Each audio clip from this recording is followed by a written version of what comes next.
Duduk kecek, duduk banyak kata cara tuan saya kasih demo semua salah. Cuba cek layout ni saya. Oh, takut-takutnya jumpa sepertinya Kunum Kancai nak tahu saya macam mana salah. Jadi nak tahu wera sangat berkena dengan layout pada hari ni salah. Lagi kita nak ajar cara cek layout ataupun nak tahu kata adik kita, abang kita hok doyak kasih kat saya semua tu salah. Dia duk kecek dengan video tu dalam live sang. You boleh cek sana. Jadi punca wero ataupun soho sana berlaku dengan sebab satu rekan yang bernama Hong Kase hok Kunum Kancai sana. Jadi ada retina sore gitu bek rekan Hong Kase sana. Dengan sebab dia kata abang dia tu ada retina lain ataupun nicu ataupun mutisa masuk sana.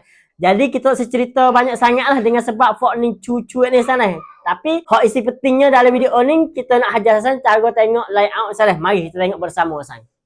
Gini sana bila saya masuk dalam live sana, saya masuk di nalak. Perup. Nalak sudah tu sana. Pada tu saya tengok ni barikan. Lepas tu masuk di Dutangmut. Perup. Tu. Lepas tu saya tengok lagi. Perup. Ya ada layout. Tu perup masuk sini.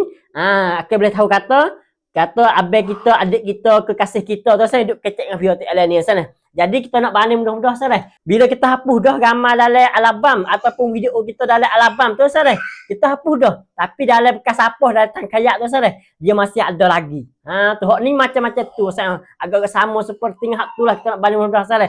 Jadi bolehlah kita nak gecek kata abang kita ataupun isteri kita ataupun kekasih kita, gawe kita saya ikutlah apa saja salah. Duduk kecek dengan video lain boleh gecek ala layout siapa dengan Kunum Kancai sendiri pun salah. Wasa nak tahu juga. Keadaan saya wassalamualaikum warahmatullahi wabarakatuh.